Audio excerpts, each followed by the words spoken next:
అందరికీ నమస్తే. Welcome back to wisdom share 1969 cooking videos. ఇప్పుడు అరటికాయ బజ్జీలను తయారు చేసే విధానం చూద్దాము.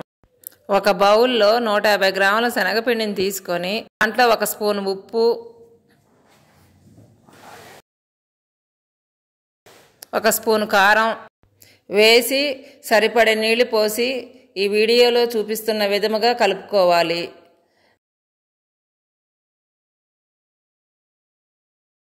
ఇప్పుడు కూర చేసే అరటిపండును తీసుకొని వాటిని చిక్కు తీసుకొని చిన్న చిన్న ముక్కలుగా కట్ చేసుకొని శనగపిండిలో ముంచి వేడివేడి నూనెలో వేసుకొని గోల్డ్ కలర్ వచ్చే వరకు వేయించుకొని సపరేట్ ప్లేట్లోకి సర్వ్ చేసుకోవాలి. Thank you for watching. Please like, share, subscribe and click the bell icon.